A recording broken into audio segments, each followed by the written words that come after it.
Guilherme, a pessoa não se identifica, manda uma pergunta dizendo o seguinte: ele quer saber se é possível acionar a justiça para reaver o emprego. Ele conta a história, eu vou resumir aqui. Ele diz que foi demitido porque teve uma discussão feia com a chefe, porque ele, o funcionário demitido, estava advogando em causa de um colega que, segundo ele, estava doente, precisaria ir ao médico e a chefe não permitia que ele saísse. Então eles discutiram por essa razão e, segundo ele, a demissão foi por conta dessa demissão.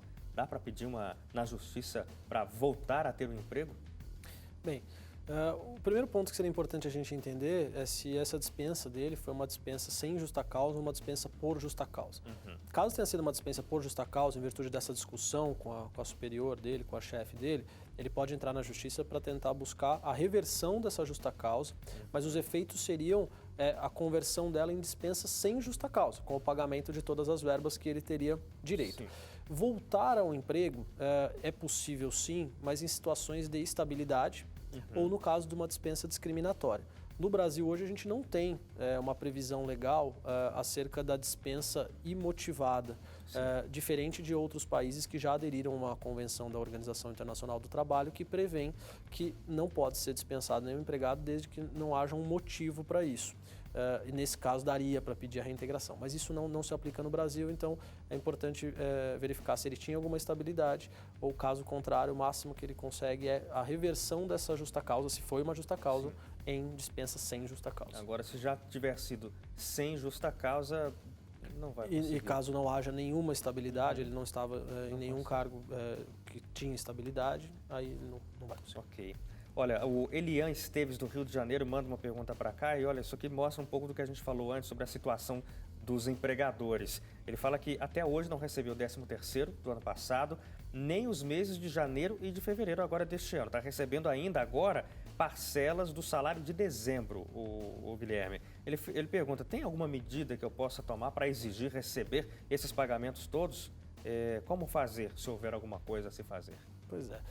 A situação é triste, é o que a gente vem falando, né, falamos nos demais blocos. De fato, os empregadores estão passando por uma dificuldade, mas também nota-se que eles não estão se programando. O empregador ele não pode contar com algum recebimento para pagar os seus trabalhadores, ele precisa ter essa previsibilidade. No caso desse telespectador, se aplica a mesma ideia que a gente mencionou das outras vezes. Então, está havendo descumprimento das obrigações do empregador. Não está sendo pago o salário, não foi pago o 13º, está sendo pago parcelado, em atraso. A medida que ele tem para exigir o pagamento desses valores é ajuizar uma ação com um pedido de rescisão indireta para receber esses valores e ter o seu contrato rescindido. Caso ele não pretenda ter o seu contrato rescindido, ele pode simplesmente só ajuizar uma ação pleiteando estes valores e a continuidade no emprego. Não é muito comum, mas é permitido. A gente sabe que normalmente o empregador, ao receber uma ação trabalhista, ele acaba fazendo a dispensa. E, paralelamente, a denúncia naqueles órgãos que eu mencionei já no sindicato, Ministério do Trabalho, Ministério Público do Trabalho, para esse empregador ser fiscalizado e obrigado a fazer os pagamentos. A cumprir com os requisitos. O Paulo de Belo Horizonte quer saber o seguinte, posso ter algum problema no futuro, já que a empresa onde eu trabalhava faliu e a minha carteira ainda não foi dado baixa? Pode, infelizmente pode.